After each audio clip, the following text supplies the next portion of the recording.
Please welcome Sakshi Wagmare, the ex-students of our academy, batch of 2018 and 19. Now she is doing law from ILS college.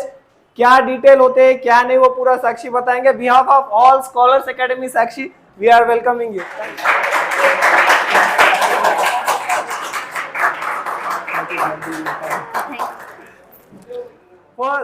जो session होने वाला है 2 session में होने वाला है.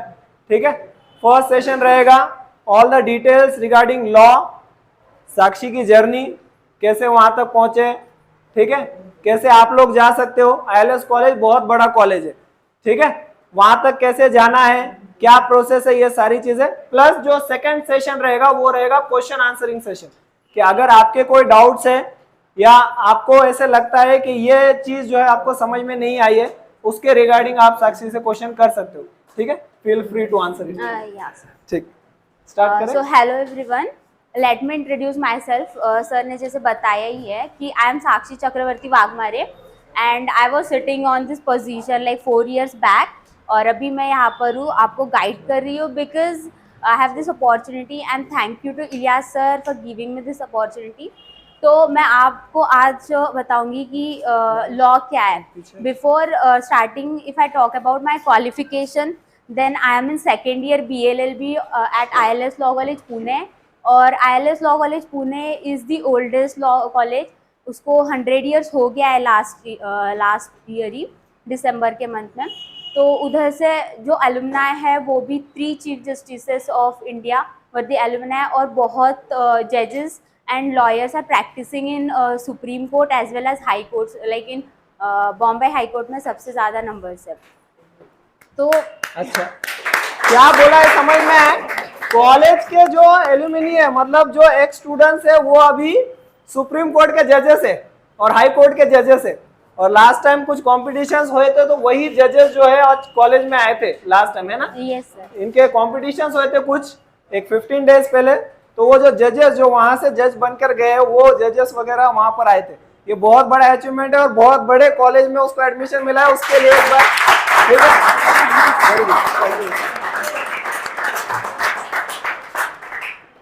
सो गाइज, आप सबका चॉइस ऑलरेडी बन चुका होगा, अभी मेंटल कंस्ट्रक्ट हो गया होगा कि या तो इंजीनियरिंग करनी है या लॉ. मैं यहाँ कोई मेरे कॉलेज का लाइक प्रमोशन नहीं करने आई हूँ या not about law degrees, because मेरे को कुछ फ़ायदा नहीं है उससे. एंड अगर मेरी लैंग्वेज नहीं समझ आ रही है, you can just raise your hand and you can let me know कि नहीं समझ आ रहा है. सो बेसिकली लॉ का जो डिग्री होता है वो पूर्णा जैसे टाउन में उतना फेमस नहीं है, because people usually opt for medical और इंजीनियरिंग. और आप सब में भी वही होगा अभी क्रेज कि आपको कौन से कोचिंग क्लासेस ज्वाइन करने हैं once you are done with your exams. तो बोर्ड का जो टाइमिंग होता है 2 to 3 months, जिसमें आपको डिसाइड करना होता है कि what are your abilities and thinking, आपका इंटरेस्ट क्या है, कि किस में आप जा सकते हो. तो डोंट वेस्ट दैट टाइम. और मैं यहाँ पे आपको गाइड करने आई हूँ, तो आपको कोई भी क्वेश्चन हो feel free to ask. Even silly doubts हो so you can ask me, let me जज कि वो सिली है या नहीं. तो पहले तो मैं स्टार्ट करूँगी एंट्रेंस एग्ज़ाम से. सो जब लॉ की एंट्रेंस एग्ज़ाम होती है तो उसका क्राइटेरिया होता है 12th पास आउट स्टूडेंट्स दे सकते हैं. You can't directly opt after 10th. तो there are like several exam, state wise होता है, नेशनल लेवल पे भी होता है. So I will be making one chart और वो उससे आपको क्लियर हो जाएगा. नोट्स अगर लेने हैं तो ले सकते हैं अपन. अगर किसी को लगता है कि ये इम्पोर्टेंट चीज़ अपने लिए लग रही है, ठीक है, उसको थोड़ा सा नोट डाउन करके ले लो. क्योंकि इतनी इन्फॉर्मेशन आपको नेट पे भी सर्च करने जाओगे तो मिलेगी नहीं, कहाँ कैसे जाना है क्या नहीं. क्योंकि खुद पर्सन जो वो कर रहा है वो बताने आ रहा है तो ये अलग बात है. ये तो नाम ही पहली बार सुना है ना. ना अभी तक तो नीट और JEE सुनते आ रहे थे. तो गाइज ये जो एग्जाम्स है ना, तो ये सिर्फ इतने मतलब नहीं है. There are several exams, but according to me तुम इनमें इनरोल करना चाहिए as a student of Maharashtra. तो ये जो एग्ज़ाम है क्लैट, तो ये नेशनल लेवल की एंट्रेंस एग्ज़ाम होती है और MHCT महाराष्ट्र तक होती है. और SLAT बोलकर एग्ज़ाम होती है, SLAT बोलते हैं इसको. तो ये जो एग्ज़ाम होती है वो सिम्बियोसिस कॉलेज ऑफ पुणे या नोएडा या हैदराबाद के लिए होती है। एलसैट जो एग्ज़ाम है तो वो ओपी जिंदाल बोलकर एक कॉलेज है, वहाँ पे जा सकते हैं। It's a global college. तो आई विल बी राइटिंग कि इसमें कितने क्वेश्चंस होते हैं, मोड ऑफ एग्जाम और ड्यूरेशन ऑफ टाइम। तो इसका जो क्लैट जो होता है वो ऑफलाइन मोड में होता है। तो वो क्लैट के एग्जाम में क्या होता है, 150 क्वेश्चंस होते हैं एंड देर विल बी 0.25 का नेगेटिव मार्किंग।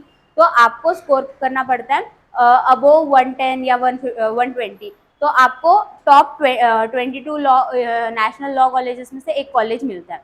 तो जो 22 नेशनल कॉलेजेस है वो बहुत रेप्यूटेड कॉलेजेस होते हैं, वहाँ पर जाना is very hard. Like engineering के लैंग्वेज में IITs इन लॉ। तो ऐसा आप समझ सकते हो। सो अगर आप क्लैट का प्रिपरेशन करोगे तो it will help you in MHCT as well. तो if you go for CLAT then it will automatically result कि तुम्हारा MHCT अच्छा जाएगा। And then there will be like इधर 150 क्वेश्चंस होता है, यहाँ पे भी 150 क्वेश्चंस होता है, इधर 60 क्वेश्चंस होता है एंड हियर आई गेस 92 और सम 90 क्वेश्चंस होता है। तो इसमें नेगेटिव मार्किंग होती है बट इसमें नहीं होती है MHCT में नेगेटिव मार्किंग।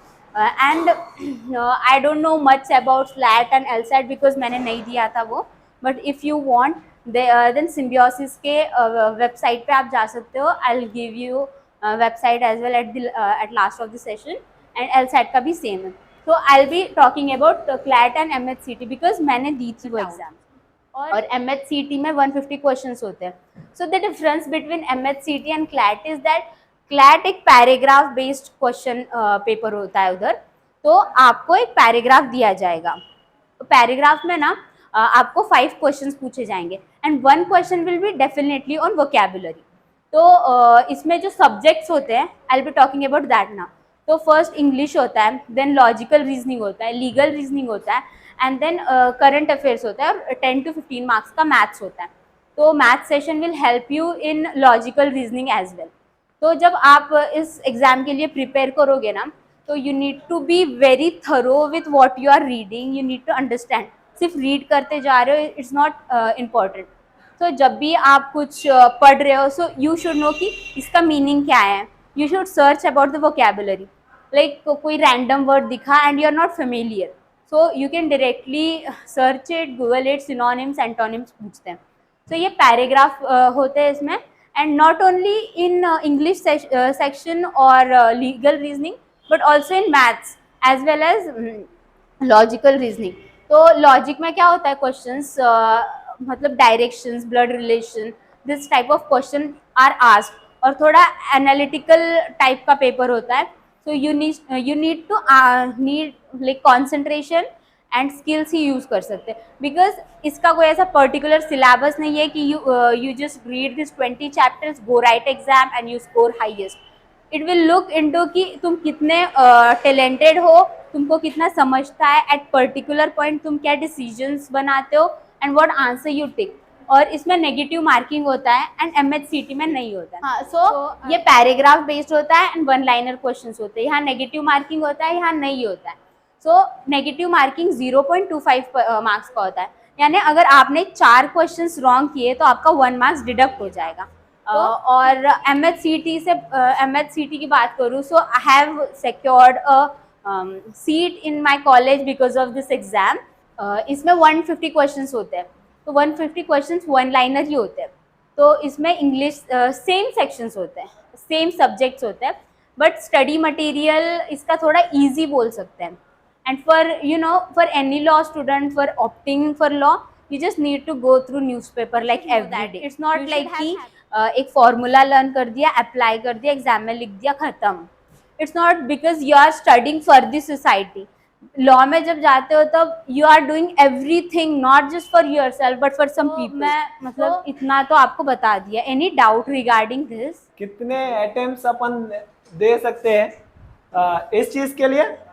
अच्छा, इसके लिए मतलब क्लैट के लिए अटेम्प्ट्स कितने रहेंगे अपने पास कि कितने बार अपन ये एग्जाम दे सकते हैं? जैसे अब अपन फर्स्ट टाइम में क्लियर नहीं हो सके, अपने को दूसरा एक कॉलेज मिल रहा है, तो वो कॉलेज लेना बेटर रहेगा या इसको रिपीट करना बेटर रहेगा, और कितने टाइम अपन रिपीट कर सकते हैं इसको? Okay, So if I talk about the attempts in both of these exams, तो I guess several times आप attempt दे सकते हो उसका, कोई लिमिट नहीं है। हाँ, बट अगर क्लैट आपने दिया एंड आपने MHC 2-3 फॉर्म्स भरकर मतलब रखना, because it will help you only.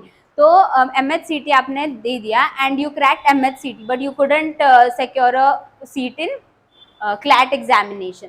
तो आप क्या कर सकते हो, अगर आपका कॉलेज रैंकिंग में है high, so you can go to MHCT वाला college rather than repeating, so just like that। आपकी जर्नी के लिए बात करते हैं तो मतलब आपने कैसे किया था? कोचिंग क्लासेस पूर्णा में तो है नहीं, नांदेड़ में तो है नहीं, हाँ, तो फिर कैसे रहा, मतलब कैसे सर्च किया है? क्योंकि अपने कोचिंग क्लासेस से आप फर्स्ट हो जो लॉ के तरफ गए हो, हाँ, ठीक है, तो मतलब कैसे ये फील्ड को एक्सप्लोर किया? कोई फैमिली रिलेशन में ऐसा कोई था जिसने गाइडेंस किया है properly? Sir, if I talk about my journey, so my mother is an advocate, so she helped me through everything, gaining information। उनके जो कलीग्स थे उनको जितना पता था लॉ के डिग्री के बारे में, शी ओनली न्यू कि लॉ करना है बट यहाँ से नहीं करना है, या तो पुणे से या मुंबई से। शी वर लाइक कि sending us away for studying law, because we know that how much issues she has faced during her practicing years, and during like many times she faced issues regarding study materials, people were not much aware और lecturers उतने effective नहीं थे who उस time helped पे तो them। बहुत ही ज्यादा problem हुआ होगा। Yeah, so even she attempted twice for JMFC exam and she couldn't do good because यहाँ पे classes नहीं है। एंड आई थिंक मम्मी ने तो पूरा मेरे उन खुद से ही किया है, and she studied, she used to write everything, she used to study it like thousands time I can say, and she used to give exams. So clap for हो जाए मम्मी के लिए, क्योंकि इतना पेरेंट्स का रोल बहुत important हो जाता है। क्या होता है कि ज्यादा हमारे पेरेंट्स को ही अवेयरनेस नहीं होता है, आई थिंक सो। तो पेरेंट्स को अवेयरनेस ना होने की वजह से हमको वो चीज पता होने में बहुत टाइम लग जाता है। फ्रेंड से हम लोग कुछ सुनते हैं, टीचर से हम लोग कुछ सुनते हैं, प्रॉपर एक कोई पर्सन नहीं मिलता है हमें कि इस फील्ड में जाना तो ये प्रॉपर पर्सन है, इस फील्ड में जाना है तो कितनों को जाके पूछेंगे हम, है ना। तो एक प्रॉपर अगर गाइडेंस करने वाला हमारे घर पर हो तो उसका कितना एफर्ट होता है ये आप लोग देख रहे हो, ठीक है। और वैसे ही अगर घर पे कोई ना हो तो कोई फैमिली रिलेशन में होगा, कोई फ्रेंड्स में होगा, इनसे बात करने से भी बहुत ज्यादा फर्क पड़ जाता है। तो अगर कोई ऐसा है और अपने को उस फील्ड में कुछ करना है तो उससे जाकर जरूर बात करो पहले, उस फील्ड में जाने से पहले। क्या डिफिकल्टीज रही है मतलब? हाँ, so like difficulties in the sense I was searching for an academy। If I talk about my field, तो I am from science stream, और 12th में ये साइंस था, मतलब जैसे जनरली होता है अपना कि 12th का 11th 10th करना है और साइंस में एडमिशन लेना है, कुछ भी करके। नहीं, एक्चुअली मुझे ना मुझे भी इंजीनियरिंग करनी थी, बट मेरे पेरेंट्स कभी मेरे को फोर्स नहीं किए, but I wanted to take science because मुझे फिजिक्स और मैथ्स बहुत पसंद था और मुझे अच्छा भी स्कोर आया है। मैथमेटिक्स में बहुत अच्छा स्कोर किया था उसने 10th में, हाँ। टॉप 5 स्टूडेंट्स में थी वो पूरे अपने, अगर एकेडमी की बात की जाए तो मुझे सिर्फ इंटरेस्ट ऑफ फील्ड था बोलकर मैंने साइंस लिया था, but I always wanted to do my career in law field because law से रेप्यूटेड फील्ड मुझे अभी तक नहीं मिली। एंड सिर्फ अर्निंग की बात नहीं है, lawyers do earn, they have the like highest position in the country. It's not like कि पैसे ही है उनको मैटर करता है, बट इन सोशली, पॉलिटिकली और economically lawyers are well aware about everything. और वो मतलब मैं ऐसा फ्लैक्स नहीं कर रही हूँ फील्ड का, but still you can compare a engineering student and a law student. Law student will always talk about the society and social issues, but engineering students will talk about placements. मैं IIT से हूँ, my parents are rich, ये बहुत सही कहा है। yeah, I'm not even telling or flexing about the field, but still you can just compare it in daily life as well। तो मतलब फिलोसफी सोशल वर्कर्स होते हैं एक हिसाब से, मतलब लॉ फील्ड से आने वाले लॉयर्स जो होते हैं सोशल वर्कर्स होते हैं, इन शॉर्ट अगर बोला जाए तो। आप एक कंपनी के लिए वर्क कर रहे हो और खुद के बेनिफिट के लिए या कंपनी के बेनिफिट के लिए वर्क कर रहे हो, लेकिन लॉ अगर आप करते हो, लॉ के तरफ अगर आप जाते हो तो आप पूरी एक सोसाइटी को अपने जो है चेंज करने की ताकत रखते हो। या अपने घर में अगर कुछ मैटर्स हो जाते हैं, सोसाइटी में कुछ मैटर्स होते हैं, अपने आसपास में कोई ऐसे लोग हैं जो बिल्कुल परेशान हैं, जिनको गलत चीजों की वजह से परेशान किया जा रहा है, आप उनका स्टैंड ले सकते हो, वरना हमें किसी का स्टैंड लेने में भी डर लगता है। यस ठीक है, तो ये कब आता है, जब आप जो लॉ में लिखा गया है, हमारे ड्यूटीज क्या है, हमारे राइट्स क्या है, ये जब हमें पता होते हैं तो फिर हमें किसी से डरने की जरूरत नहीं, क्योंकि हमें पता है वो हमारे राइट्स है। लेकिन जब हमें पता ही नहीं कि हमारे राइट्स क्या है, तो फिर हम बहुत डरने लगते हैं कि अरे यार ये हो गया तो कैसा, वो हो गया तो कैसा। ठीक है, तो उसको थोड़ा सा ध्यान में रखो। अभी अभी के लिए तो मतलब ऐसे समझ सकते हैं कि तुमने जितना स्ट्रगल फेस किया है, तो तुम्हारा बैच था 2018-19, तो ये तो लॉकडाउन से पहले की बात है, तो तुमने बहुत स्ट्रगल फेस किया होगा, समझ सकते। लेकिन लॉकडाउन के बाद थोड़ा सा हमारा ऐसे बोल सकते कि वर्ल्ड पूरा चेंज हो गया। ठीक है, जो चीजें हमको बड़ी सिटी में बड़ी मुश्किल से मिलती थी, वो आज हमारे घर बैठे मोबाइल में अवेलेबल। ठीक है, तो कुछ ऐसे सजेशंस जो घर बैठे बच्चे अगर अपने करना चाहे, जैसे ऑनलाइन स्टडीज वगैरह कुछ हो सकता है क्या लॉ में, ऐसे कुछ आप सजेशन दे सकते हो कि ऑनलाइन हो सकता है या नहीं हो सकता है?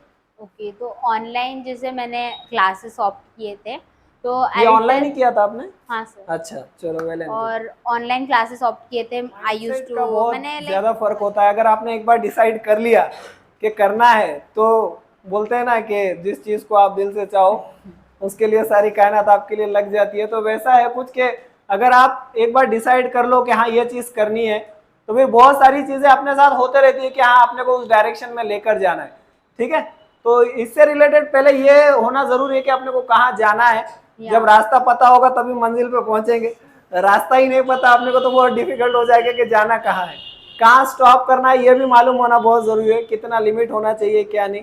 ठीक है, तो नंबर ऑफ अटेम्प्ट्स तो अनलिमिटेड है, लेकिन एज क्राइटेरिया क्या हो सकता है, मतलब कितनी एज तक अपन दे सकते हैं?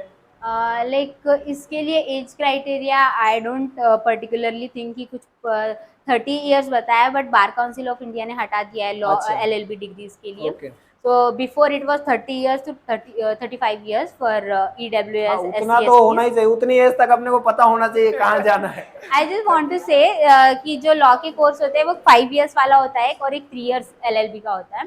तो जो ये 5 इयर्स का कोर्स होता है वो डायरेक्टली 12th के बाद आप ऑप्ट कर सकते हो, जो कि मैं कर रही हूँ अभी।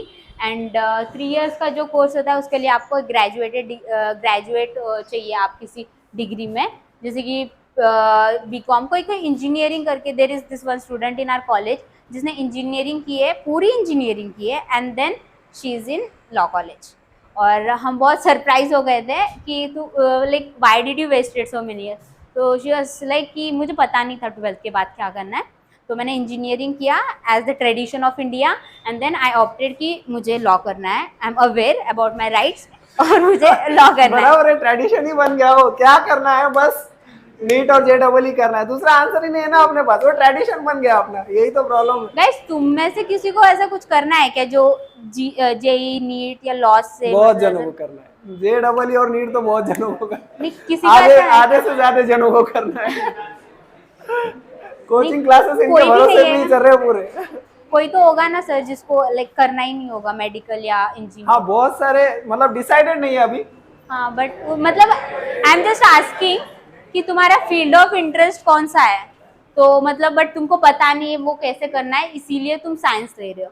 You can tell me so I can guide you through it. हाँ, मतलब जैसे डिस्कशन हुआ था हमारा पहले, तो ये जो बच्चों ने अभी डिसाइड नहीं किया है, तो एक्चुअली इनको अवेयरनेस ही नहीं है कि जाना कहाँ है। एक्चुअली मतलब डिसाइडेड नहीं है कि, अवेयरनेस तो बहुत है लेकिन ये डिसाइडेड नहीं है कि कौन से रास्ते पे अपने को जाना है। बिकॉज मुझे लग रहा है sir has given me opportunity not just to promote law but guide you through all the things. तो I just want to say you कि आपको अभी बहुत सारे लोग बताएंगे कि आपको क्या करना चाहिए, बट दे नॉट नो कि तुम्हारा फेवरेट सब्जेक्ट कौन सा है, फील्ड ऑफ इंटरेस्ट क्या है। वो आएंगे, तुमको ज्ञान देंगे और चले जाएंगे। So you just need to understand कि तुम्हारा फील्ड ऑफ इंटरेस्ट क्या है।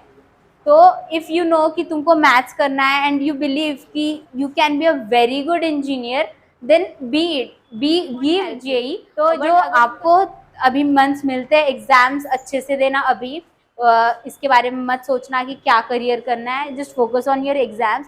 एंड जो टाइम मिलता है उसके बाद, so that time is given for your thinking कि तुमको करियर कौन सा चूज करना है। रिलेटिव्स का नहीं सुनना है, मॉम डैड का भी नहीं सुनना है, तुम्हें क्या पसंद है। इतनी इम्पोर्टेंट बात बोली है कि मतलब इसके बारे में अगर अपन सोचे सिर्फ तो भी इनफ है।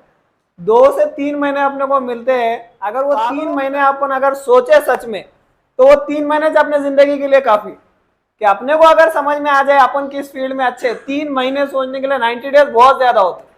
अगर अपने को वो ड्यूरेशन में ये समझ में आ जाए कि अपन किस में अच्छे हैं, तो फिर बस पूरी जिंदगी अपनी अच्छी हो जाएगी। So guys, ये 3 months use it properly because ये this 3 months will decide 30 years of your life, Right. and it's not going to define you only but your family and the family which will come through you. So use it properly, wisely, और understand yourself ज़्यादा. Don't try to understand your friends. Don't try to say कि तू मैं कर रहा हूँ तो तू भी कर. And because if I talk about my friends, then हम तीनों का एक ग्रुप था, and we three are in different fields, and we never forced anyone to take the तीनों भी same. टॉप कॉलेज में। हाँ, so one of my friend is in IIT and other is in medical college and I am in a law college. हमारा fields totally interest है, हम friends थे, इसका मतलब ये नहीं कि she took me to the classes where she was doing the same classes of JEE और रहते हैं, तो यहाँ से बहुत कम students जाते हैं. If I talk about the region itself, Marathwada में से बहुत कम वैल्यू मिलती है लोगों को, and you should at least do something for your city, state and country. So I just want to say कि explore it properly, और जो भी तुम करोगे तो उसको वाइसली करना, एंड खुद को समझ लेना ज़्यादा कि तुमको किस में इंटरेस्ट है. इन्फॉर्मेशन और लॉ का तो है ही. If you have any queries अभी भी तो यू कैन आस्क. क्वेरीज है किसी को रिलेटेड इस फील्ड से? क्योंकि मुझे बहुत है क्वेरीज, आपको पता नहीं है या नहीं, मैं तो पूछूंगा ही, आपको कुछ है तो बोलो। यहाँ पे किसी को लाइक आर्किटेक्चर, इंटीरियर डिजाइनिंग पता ही नहीं उसके बारे में, कुछ. ये क्या होता है? ओके, ये क्या नई चीज? I need to arrange a session for that. ये तो नई चीज हो गई। हाँ बोलो, ये जो एग्जाम है ना, अच्छा ये क्वेश्चन ये है, मैं क्वेश्चन बोल देता हूँ, हमको समझा जरूर हाँ, क्वेश्चन. ये तो सीईटी में इसमें और सीटी लॉ इसमें है. क्या फर्क है? It's law, MSCT law. ये महाराष्ट्र सेट इसका फुल फॉर्म है। अब महाराष्ट्र सेट हर कोर्स के लिए अलग रहेगा। जैसे इंजीनियरिंग को जाना है तो उसका महाराष्ट्र सेट अलग होगा, लॉ के लिए जाना है तो उसका महाराष्ट्र सेट अलग होगा, है ना। तो ये देने के बाद इंजीनियरिंग का तो कुछ होने वाला है नहीं अपना, कि इंजीनियरिंग भी चले जाओ ये भी ले लो, ऐसा तो नहीं होगा। इतना ही फर्क है कि ये देने से नेशनल कॉलेजेस मिलते हैं और ये देने से स्टेट वाइज कॉलेज मिलते हैं। जैसे अपन ने JEE एडवांस दिया तो अपने को IIT के लिए प्रिपरेशन हुआ, लेकिन सिर्फ MSCET दी। जैसे JEE दिया तो नेशनल पूरे इंडिया में कहीं भी एडमिशन मिलता है, और MSCET दी तो महाराष्ट्र में कहीं भी एडमिशन मिलता है। तो बस उसी तरह से, राइट साक्षी? यस. ठीक है। अच्छा, इससे रिलेटेड मेरे को क्वेश्चन है कि ये 5 इयर्स अपन ने सिर्फ लॉ, अभी 12th के बाद ये एग्जाम दे सकते हैं ऐसे बोल रहे हो आप, लेकिन सपोज अपन ने एक कोर्स कर लिया, ग्रेजुएशन कोर्स, जैसे साइंस में कर लिया है, BCom कर लिया है, BSc कर लिया, तो उसके बाद ये दे सकते हैं या नहीं? सर ये जो है तो इसमें दे सकते हैं आप, but CLAT is not possible because ये 5 ईयर का इंटीग्रेटेड कोर्स. अच्छा, ये जो कोर्स है ये इसको सिर्फ 12th के बाद ही दिया जा सकता है, ये एग्जाम देना है तो? इट्स लाइक नीट JEE जैसा होता है ना, तो वैसा होता है इसका. और क्लैट PG बोलकर एक होता है, तो LLM के लिए दे सकते हैं आप. तो 5 ईयर होने के बाद मतलब आप ग्रेजुएशन हो गया आपका LLB में, तो then you can opt for LLM in CLAT. मतलब क्लैट दे सकते PG, पोस्ट ग्रेजुएशन के लिए.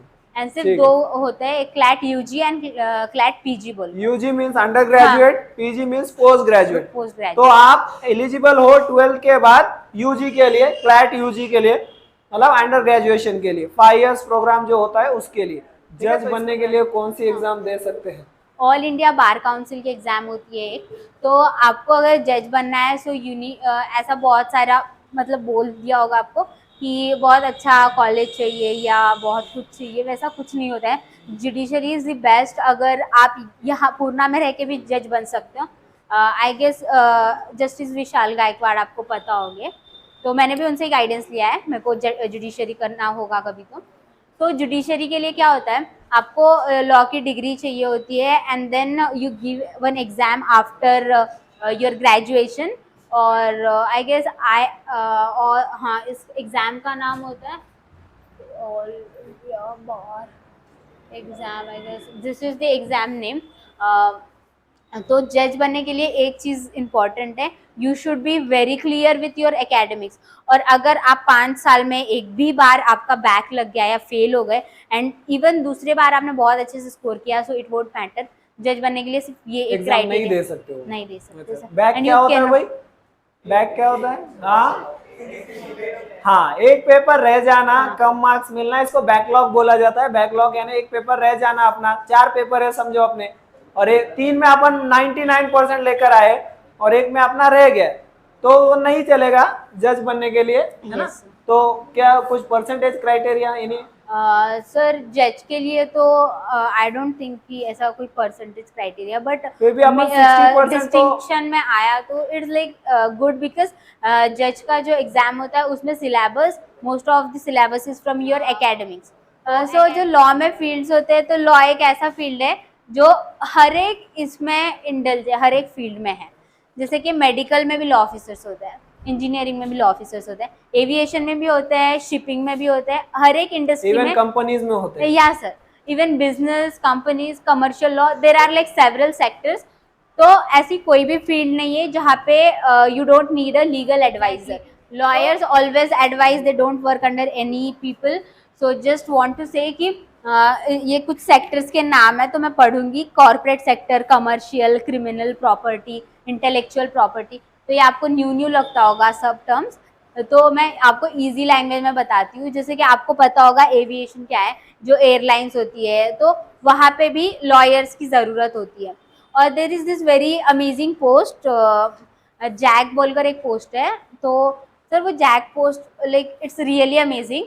तो उसमें क्या होता है, जो आर्मी होता है ना, इंडियन आर्मी में एक ही पोस्ट निकलती है। तो इंडिया में से बहुत स्टूडेंट्स का ऐसा होता है कि they want to be a lawyer but they want to be in army as well, ऐसा क्रेज होता है, I don't know how, but मुझे भी लगता है कि एग्जाम देनी चाहिए and it is really great.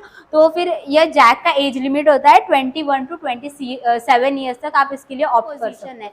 और शिपिंग इंडस्ट्रीज जो होती है, नेविगेशन, और तो उसमें भी आपको जा सकते हो आप। हर एक फील्ड में एक पोजीशन लॉ के लिए है। तो ऐसा नहीं है कि आपने इंजीनियरिंग कर ली एंड हो गया ख़त्म। तो you can even opt for LLB का course if you are interested and you can be a officer. और बहुत रेपिटेटिव पोस्ट होता है ये। And I just want to say कि प्लेसमेंट्स इंजीनियरिंग में भले ही ज़्यादा लगते हैं बट उतना रेपुटेशन नहीं होता है as compare to any person who is indulged in law, because lawyers usually work for the society और government के अंडर होता है वो। तो गवर्नमेंट जॉब्स एंड अपॉर्चुनिटीज जितनी भी होती है पोस्ट, तो उसको हाई रेपुटेशन होता है। And if you guys really want to be a officer और एनीथिंग, आई सजेस्ट यू कि तुमने लॉ करना चाहिए। And if you have any problem any time you can contact sir, you can take information from me, I will guide you, because मेरे को जितना पता है आई जस्ट वॉन्ट कि बहुत सारे स्टूडेंट्स मेरे इधर से भी वहाँ जाए, बिकॉज वहाँ पर सिर्फ मैं ही हूँ, no one is even near town से पूरे। हाँ, ऐसे बोल सकते हो मराठवाड़ा से यही है। हाँ, बिकॉज बहुत कम लोग आते हैं। तो अपने यहाँ से वहाँ पे जाना यही बहुत बड़ा अचीवमेंट है।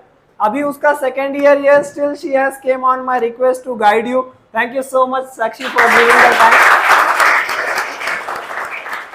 आज के लिए इतना ही था। आई होप जितना भी आपको बताया गया वो क्लियर हुआ है। Thank you. Thank you.